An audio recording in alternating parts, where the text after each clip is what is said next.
Question number 10 हमसे कह रहा है कोई कक्षा है उसमें 25 विद्यार्थी हैं।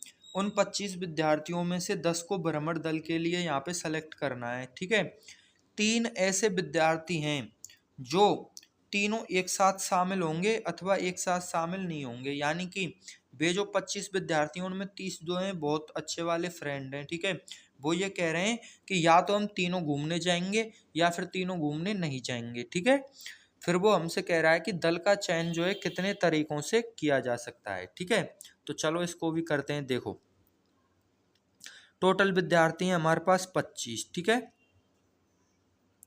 टोटल विद्यार्थी हो गए 25, उनमें से हमको सेलेक्ट करना है कितने, 10 सेलेक्ट करने हैं। कितने सेलेक्ट करने, 10। अब यहाँ पे हम उसने हमको दो कंडीशन दे दी, दो केस दे दिए कि 3 विद्यार्थी ऐसे हैं जो सेलेक्ट करने हैं और या तो वो सेलेक्ट होंगे या फिर वो एक साथ सेलेक्ट नहीं होंगे। ठीक है, तो देखो यहाँ पे पहला केस, जब तीनों क्या हो गए, सेलेक्ट हो जाते हैं। ठीक है, या फिर एक साथ जाने के लिए क्या हो जाते हैं, तैयार हो जाते हैं। ठीक है, जब तीनों सेलेक्ट होते हैं, तो जब तीनों एक साथ सेलेक्ट होंगे तो क्या होगा कि 10 में से 3 तो पहले ही हमने सेलेक्ट कर लिए। अब बचे हुए जो इधर 22 बचेंगे ना, उनमें से हमको क्या करना है, 7 को सेलेक्ट करना है। जब तीनों पहले ही सेलेक्ट हो गए तो बचे हुए 22 में से 7 को क्या करना पड़ेगा, हमको सेलेक्ट करना पड़ेगा या चुनना पड़ेगा। ठीक है, चुनना पड़ेगा। तो हमारा आंसर आ जाएगा यहाँ पे 22C7। ठीक है, ये फिर दूसरा केस देखो, जब ये तीनों क्या हो गए, सेलेक्ट नहीं हो रहे। ठीक है, मान के चलो उन तीनों ने हमसे कह दिया कि हम तो नहीं जा रहे, हमारा मन नहीं है। ठीक है, तो फिर क्या होगा,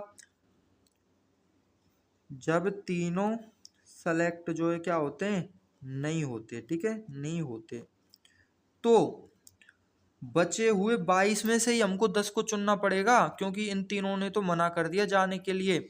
कोई काम है उसके लिए हमको 22 जने दिए गए हैं, उनमें से 3 ऐसे बोल रहे हैं हम तो नहीं जा रहे काम करने के लिए। तो हमको क्या करना पड़ेगा, बचे हुए 22 में से ही 10 को ले जाना पड़ेगा कि नहीं ले जाना पड़ेगा। तो यहाँ पे हम लिखेंगे जब 3 सेलेक्ट नहीं हुए तो बचे हुए 22 में से ही 10 को चुनना पड़ेगा। ठीक है, तो ये आ जाएगा हमारे पास 22C10। अब यहाँ पे देखो स्टूडेंट, या तो वो तीनों सेलेक्ट होंगे या फिर वो तीनों सेलेक्ट नहीं होंगे, यानी ये दो केस बन गए। और जब भी दो केस बनते हैं तो क्या करते हैं, दोनों को जोड़ते हैं। तो यहाँ पे देखो, अतः कुल विन्यास या कुल तरीके जो है वो हो जाएंगे हमारे पास 22C7 प्लस 22C10। अब यहाँ पे हमको क्या है, 10 फैक्टोरियल या फिर 7 फैक्टोरियल का गुणा नहीं करना। क्यों नहीं करना, क्योंकि उन विद्यार्थियों को हम सेलेक्ट करके कहीं पे घूमने के लिए ले जा रहे हैं, उनको नेता या कोई भी क्रम में नहीं जमा रहे, कोई भी पंक्ति में नहीं जमा रहे। हम उसको क्रम का यहाँ पे कोई मतलब नहीं है, बस हमको क्या करना है, सेलेक्ट करना है। अगर हमको क्रम का मतलब होता तो हम यहाँ पे 10 फैक्टोरियल और यहाँ पे 7 फैक्टोरियल का क्या करते, गुणा करते। ठीक है, तो ये हमारा आंसर हो गया। इसको सॉल्व कर लेते हैं। ठीक है, तो इसको सॉल्व करेंगे ना, तो ये तो काफ़ी बड़ी संख्या होने वाली है, क्योंकि यहाँ पे 7 है और यहाँ 22 है, तो अंतर बहुत है इसमें। ठीक है, तो इतना ही छोड़ दो इसको, बाकी आप लोग कैलकुलेशन कर लेना इसकी। ठीक है, तो देखते हैं क्वेश्चन नंबर 11।